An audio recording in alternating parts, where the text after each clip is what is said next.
स्वामीनारायण प्रभु जय स्वामीनारायण। तो मनुष्य मिथ्या आशा के फेर में दुर्लभ मनुष्य देखो यो ही नष्ट न करो। देखो सिर पर काल नाच रहा है, एक श्वास का भी भरोसा न करो। जो श्वास बाहर निकल गया वह वापस आवे न आवे, इसीलिए गलफत और बेहोशी को छोड़कर अपनी काया को सन भंगुर समझकर दूसरों की भलाई करो और अपने सृजन हार में मन लगाओ, क्योंकि नाता उसका सच्चा है। जय स्वामीनारायण प्रभु जय स्वामीनारायण।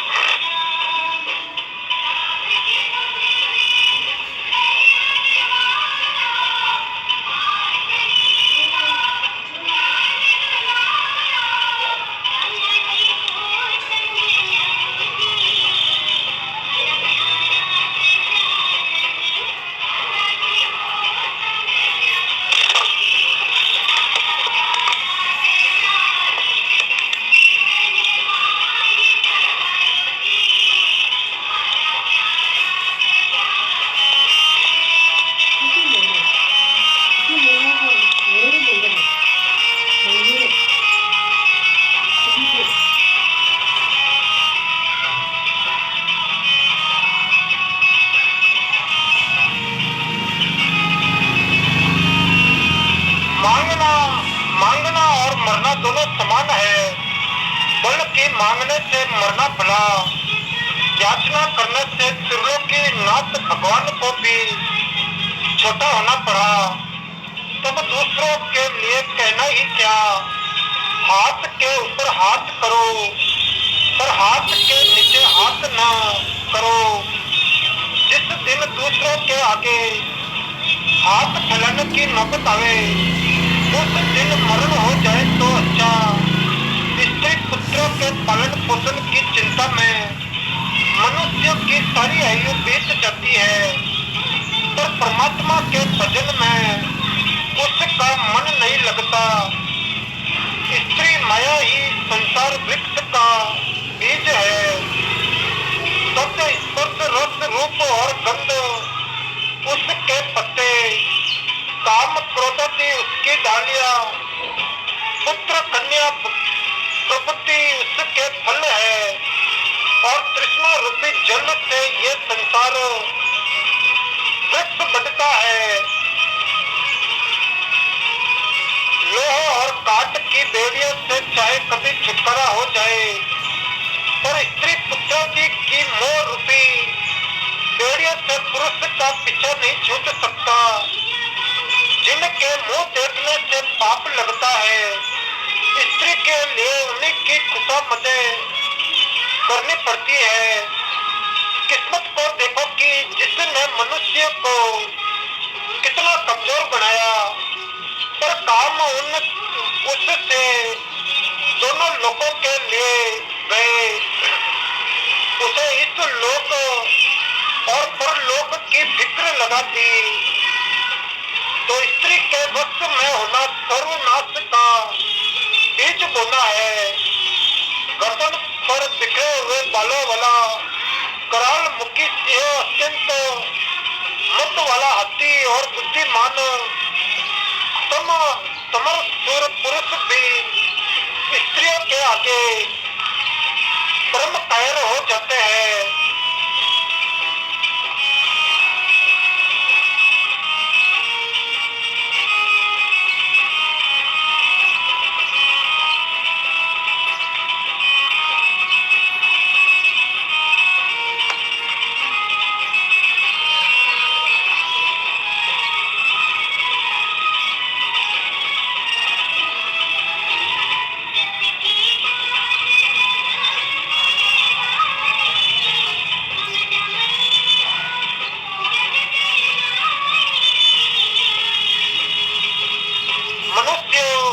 अपने पापों को कितना ही छिपावे, पर एक न एक दिन वे प्रकट हो जाते हैं। घी, नॉन, तेल, चावल, साग और ईश्वर ईंधन की चिंता में बड़े बड़े मती मानव की उम्र पूरी हो जाती है। इसी से मनुष्य को ईश्वर का भजन का समय नहीं मिलता। जितनी आवश्यकताएं कम होगी उतना ही सुख बढ़ेगा।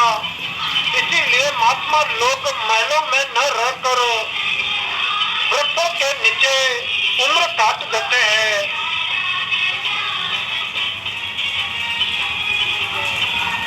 विषयों को हमने नहीं भोगा, किंतु विषयों ने हमारा ही भुगतान कर दिया। हमने तप को नहीं तपा, किंतु तप ने हमें ही तपा डाला। और काल का खात्मा न हुआ, किंतु हमारा ही खात्मा हो चला। तृष्णा का बुढ़ापा न आया, किंतु हमारा ही बुढ़ापा आ गया। लोग दुनिया को नहीं छोड़ते, दुनिया ही भले उन्हें निकम्मा करके छोड़ दे। जो लोग शक्ति सामर्थ्य रहते विषयों को छोड़ते हैं, वे ही प्रशंसा के भजन होते हैं। जय स्वामीनारायण प्रभु, जय स्वामीनारायण।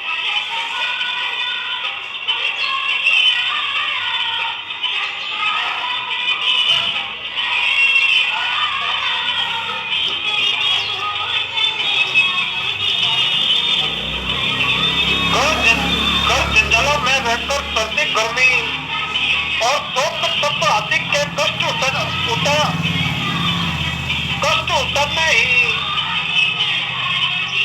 उठाने ही पड़ते हैं।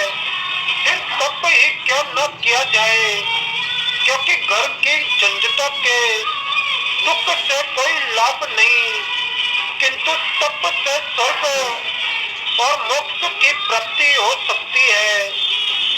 धन के ध्यान से जो सुख मिलता है वो अस्थायी और झूठा है। इसीलिए धन धान्य छोड़कर आशुतोष भगवान शिव जी के चरणों का ध्यान करना अच्छा, जिससे सभी मनोरथ पूरे होते हैं और अंत में जन्म मरण के झगड़े से छुटकारा मिलकर परम पद मोक्ष मिल जाता है। जय स्वामीनारायण प्रभु, जय स्वामीनारायण। चेहरे पर झुर्रियां पड़ गई, सिर के बाल पक कर सफेद हो गए, सारे अंग ढीले हो चले। पर तृष्णा तो तरुण होती जाती है। जवानी बुढ़ापे से, आरोग्यता, व्याधियों से और जीवन मृत्यु से ग्रसित है। पर तृष्णा को किसी उपद्रव का डर नहीं। मनुष्य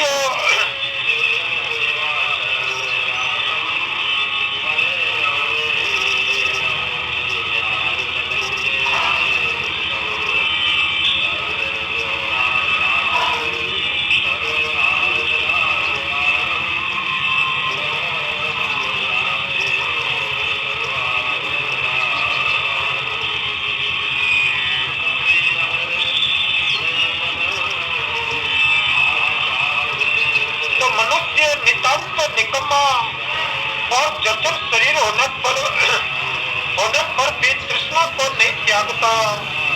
ये बड़े आश्चर्य की बात है। अंग शिथिल हो गए हैं, बुढ़ापे से सिर सफेद हो गया, मुंह के दांत गिर गए, हाथ में ले लकड़ी की तरह शरीर कांपता है, तो भी मनुष्य आकर रूपी पास को नहीं त्यागता। भगवान के दर्शन के लिए जिसके मन में अत्यंत तीव्र आकर्षण होता है, वो विषयों की संगता और अनिश्चितता को देख कर विषयों की ओर कभी नहीं ताकता ही नहीं। शरणागति के द्वारा भगवान से उपदिष्ट साधन में लग जाने पर शरणागत साधक को भगवान स्वयं अपने स्वरूप का तत्व समझा देते हैं। जय स्वामीनारायण प्रभु, जय स्वामीनारायण।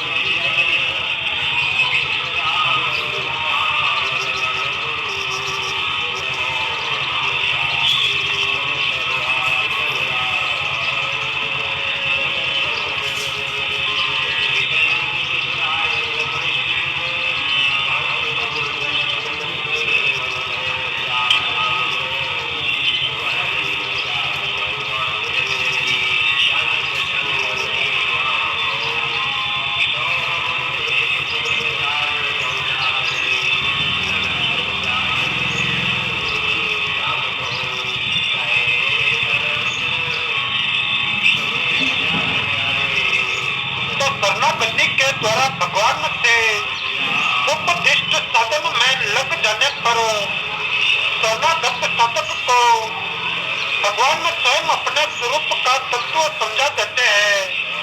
इस मृत्यु के जगत में अमृत के पाने का एक ही उपाय है, जो केवल उसी की ओर देखता है, दूसरी ओर ताकता ही नहीं, वही मृत्यु के हाथ से छुटकारा पा सकता है। जैसे संसार की बात सोचते सोचते मनुष्य बड़ा भारी संसारी बन गया है, वैसे ही ईश्वर की बात सोचते सोचते ठीक वैसा ही बन सकता है। हृदय में कामनाओं का निवास है, उसी को संसार कहते हैं, और उनके सब तरह के नाश हो जाने को मोक्ष कहते हैं। जो निष्प्रह है, जिन्हें कामना या तृष्णा नहीं, वे मनुष्य रूप में ही देवता है।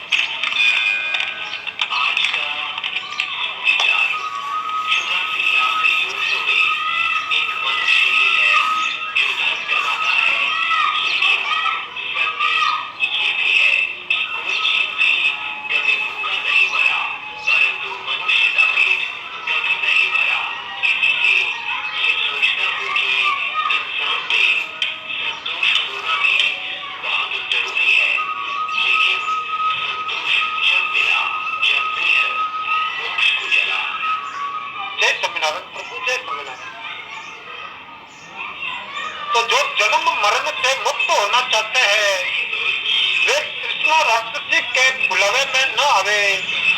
इसके चक्कर में फंसने से मनुष्य बाध्य होकर नीच से नीच कर्म करने पर उतारू हो जाता है। सूर्य और चंद्र को रात दिन चक्कर लगाने पड़ते हैं।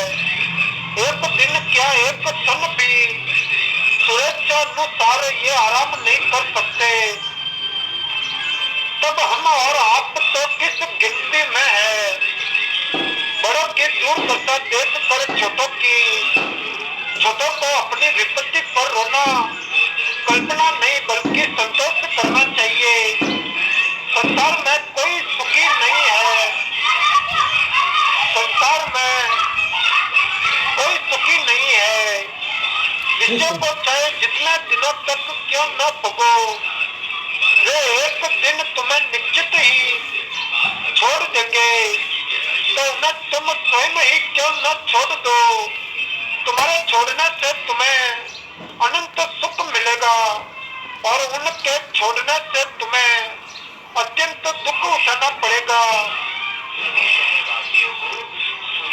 तृष्णा विषयों के संसर्ग से बेहद बढ़ती है। जय स्वामीनारायण प्रभु, जय स्वामीनारायण।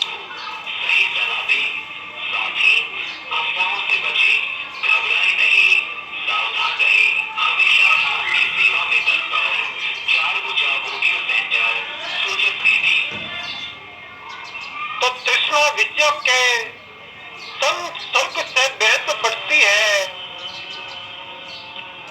जो तृष्णा को त्यागते हैं, तृष्णा से नफरत करते हैं, उसे पास भटकने नहीं देते, उनसे तृष्णा भी दूर भागती है।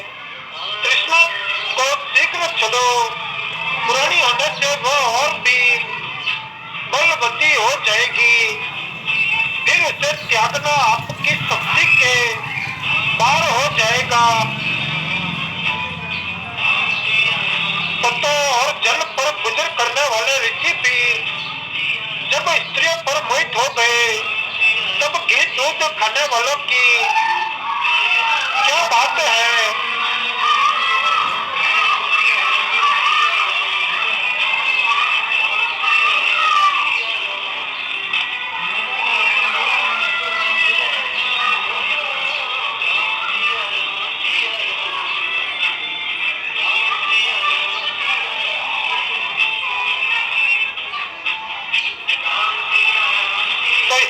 दर्शन ही ऐसा है कि जिससे देवता भी धैर्य त्याग देते हैं।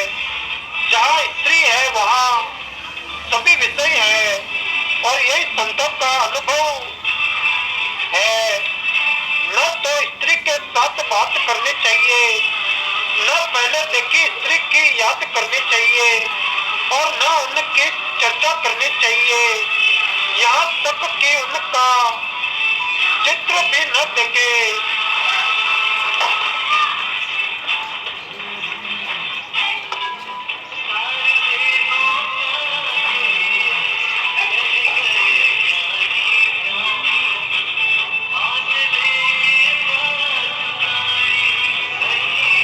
जय स्वामीनारायण प्रभु, जय स्वामीनारायण।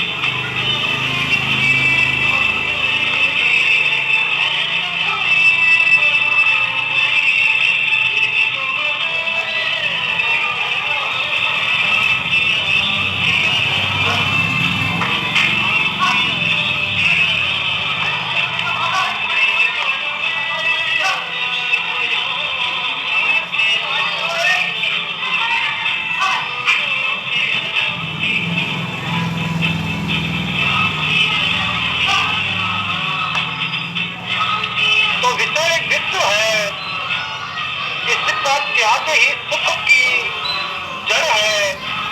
काम को जीतो, जिसने काम को जीत लिया उसने सब कुछ जीत लिया। अपने मतलब के लिए स्त्री को पति प्यारा होता है और पति के लिए स्त्री को पति प्यारा नहीं होता।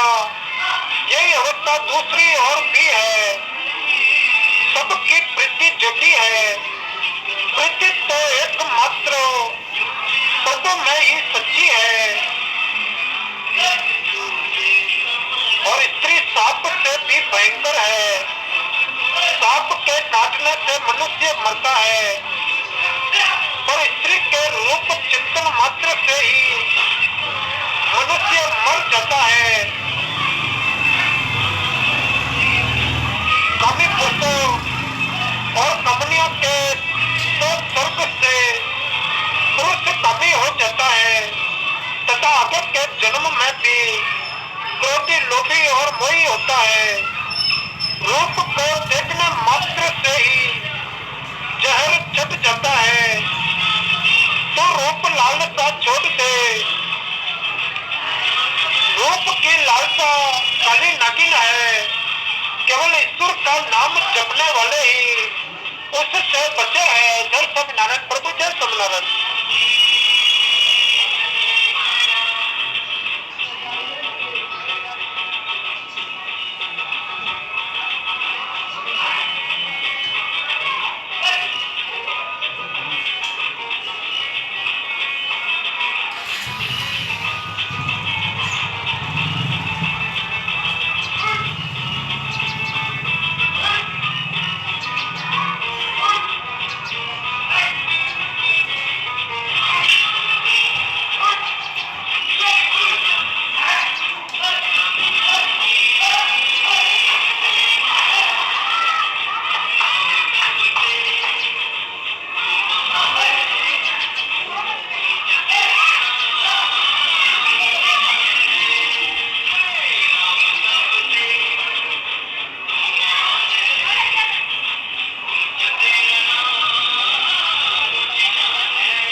काली नागिन है। केवल ईश्वर का नाम जपने वाले ही उससे बचे। जल में डूबा बच जाता है, पर विद्या में डूबा नहीं बचता। एक कंचन और दूसरी कामिनी, इनसे बच कर रहो। ये भगवान और जीव के बीच में खाई बनाते हैं। जितना प्रेम जगत के रूपों में है, उतना उस जगदीश में हो तो फिर क्या कहना। जय स्वामीनारायण प्रभु, जय स्वामीनारायण।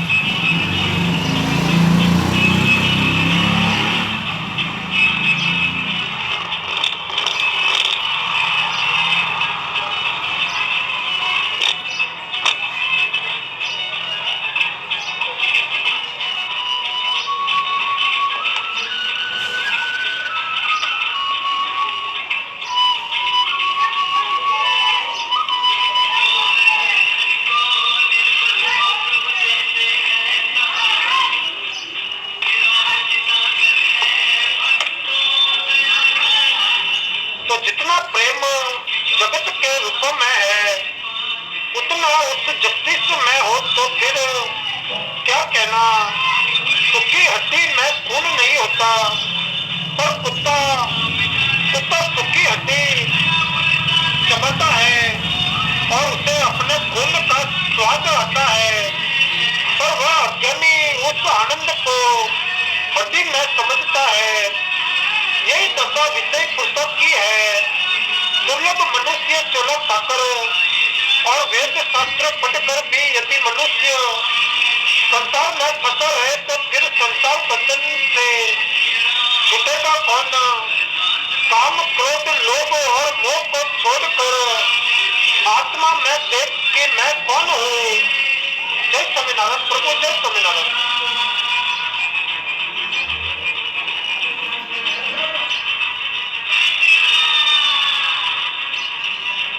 काम क्रोध लोभ और मोह को छोड़कर आत्मा में देख कि मैं कौन हूँ। जो आत्मज्ञानी नहीं है, जो अपना स्वरूप या आत्मा के संबंध में नहीं जानते, वे मूर्ख नरकों में पड़े हुए सड़ते हैं। जिसे किसी चीज की जरूरत नहीं, वह किसी की खुशामद क्यों करेगा। निस्पर्श के लिए तो जगत तिनके के समान है। इसीलिए सुख चाहो तो इच्छाओं को त्यागो। जो जितना छोटा है वह उतना ही घमंडी और उछल कर चलने वाला है, और जो जितना ही बड़ा और बुरा है वह उतना ही गंभीर और निर्भिमानी है। नदी नाले थोड़े से जल से इतना उठते हैं, किंतु सागर जिसमें अनंत जल भरा है गंभीर रहता है। अभिमान या अहंकार महान अनर्थों का मूल है। ये नाश की निशानी है।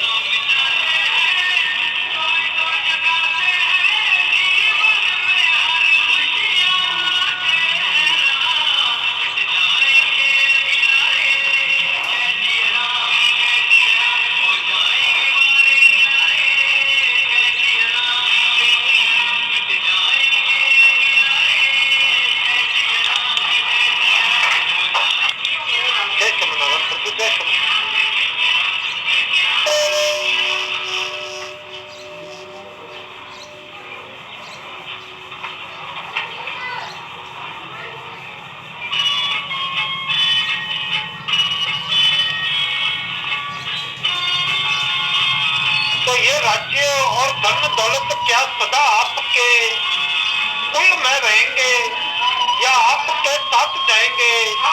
विचारिए तो सही है मनुष्य।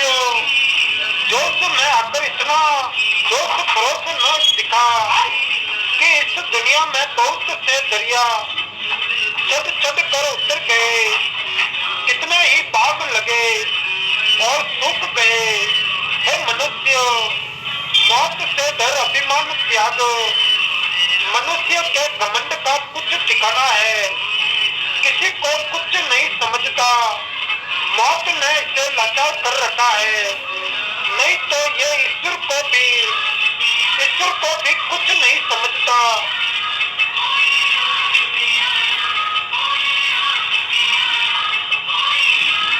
तो अपने प्रबल शत्रु अभिमान का नाश करो। मनुष्य को जो मांगना हो सर्वशक्तिमान भगवान से मांगना चाहिए, वही सबकी इच्छा पूरी कर सकता है।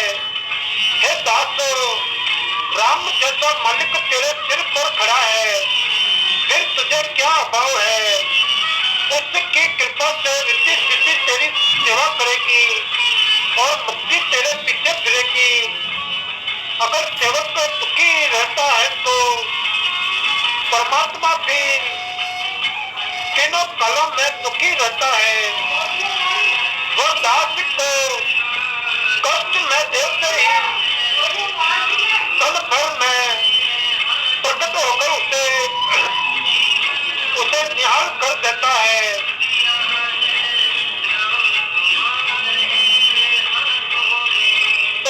की घाट में राम है, उसके पास सब सिद्धियां है, उसके आगे अष्ट सिद्धि और नौ निधि हाथ जोड़े खड़ी रहती है। जय स्वामीनारायण प्रभु, जय स्वामीनारायण।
तो जिसके घाट में राम है, उसके पास सब सिद्धियां है, उसके आगे अष्ट सिद्धि और नौ निधि हाथ जोड़े खड़ी खड़ी रहती है।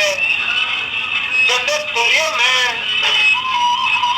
रात और दिन का भेद नहीं है, वैसे ही विचार करने पर अखंड चित्त स्वरूप केवल शुद्ध आत्म तत्व में न बंधन है और न तो मोक्ष। कितने आश्चर्य की बात है कि प्रभु को, जो हमारे आत्मा के आत्मा है, हम पर्याय मानकर बार बार ढूंढते फिरते हैं।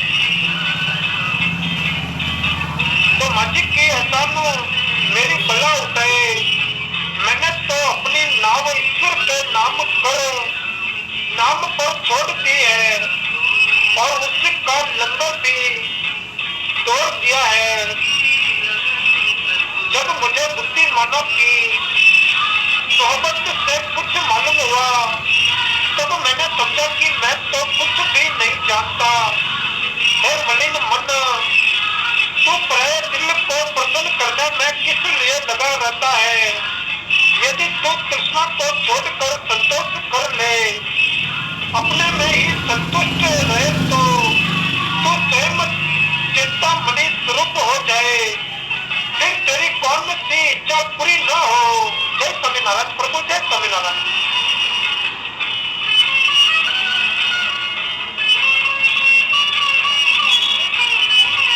जब आंखों में प्यारे कृष्ण की मन मोहिनी छवि समा जाती है, तब उसमें और किसी की छवि के लिए स्थान ही नहीं रहता।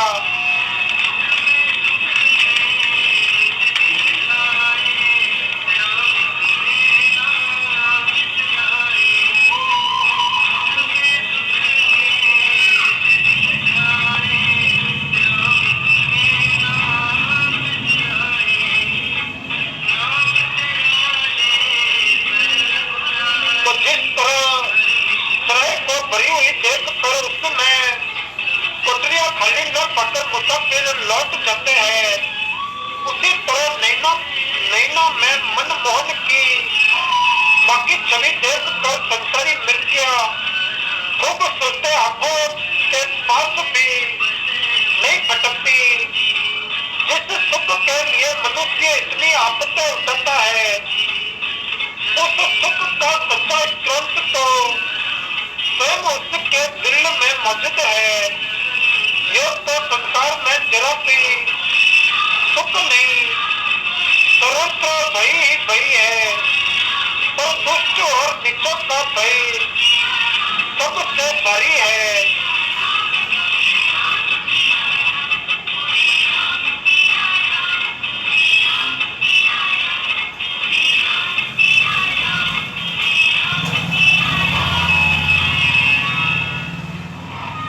अगर आपको सांप डसे, बिच्छू काटे और हाथी मारे तो कुछ हर्ज मत समझो।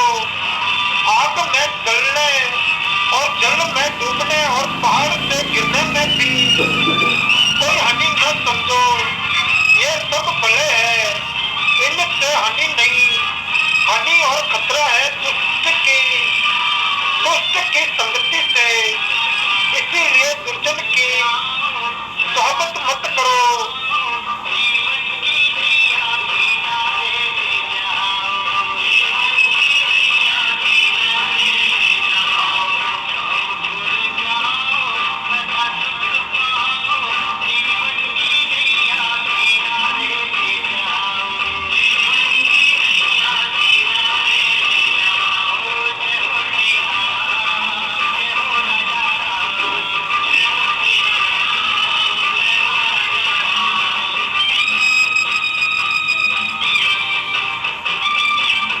हमारी सुबुद्धि हमसे कह रही है कि मन रूपी शैतान के भरमाने में मत आओ। मन की राह पर न चलो, बल्कि मन को अपनी राह पर चलाओ। सच्चा सुख वैराग्य में ही है। इस महावाक्य को तन भर भी न भूलो।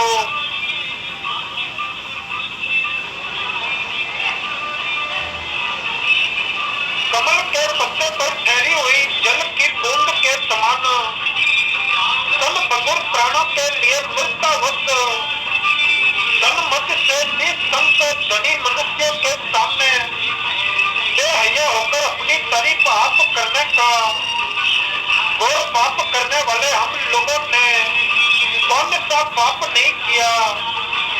जिस तरह पानी का बुलबुला उठता और क्षण भर में नष्ट हो जाता है, उसी तरह आदमी पैदा होता है और क्षण भर में नष्ट हो जाता है। ये मनुष्य उसी तरह अदृश्य हो जाएगा जिस तरह सवेरे का तारा देखते देखते गायब हो जाता है।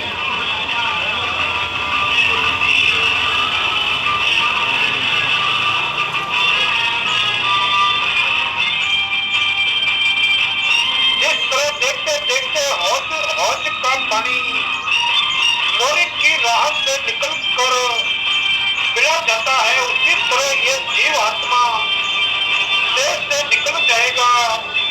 10-5 दिन की देर समझिए। ऐसे चंचल जीवन के लिए अज्ञानी मनुष्य नीच से नीच कर्म करने में संकोच नहीं करता। ये बड़ी ही लज्जत की बात है। अगर मनुष्य को हजारों लाखों बरस की उम्र मिलती अथवा सभी काक भुजंडी होते तो न जाने मनुष्य क्या क्या पाप कर्म न करता।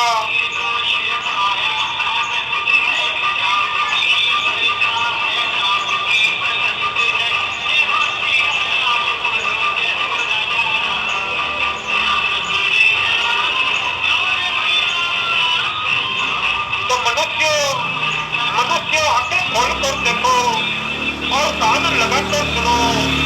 मिट्टी और पत्थर अथवा लकड़ी वगैरह की बड़ी चीजों की कुछ उम्र भी है, पर तुम्हारी उम्र कुछ भी नहीं।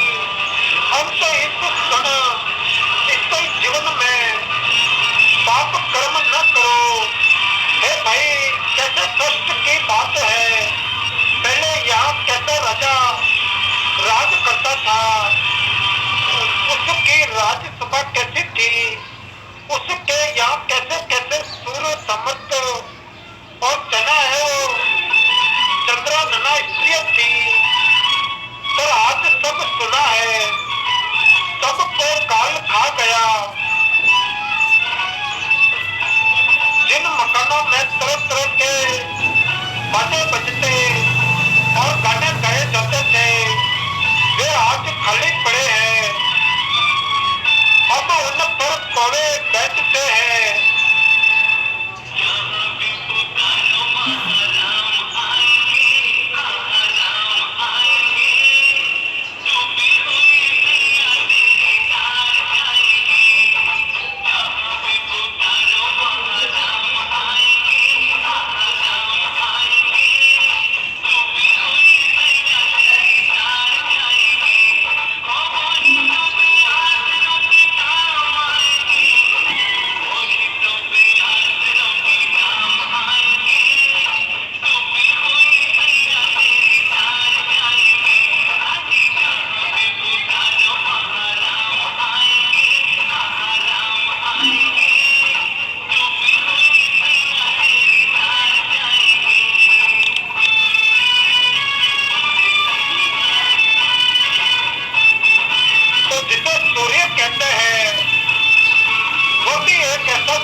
दीपक है जो हवा के सामने रखा हुआ है और अब बुझा हो रहा है।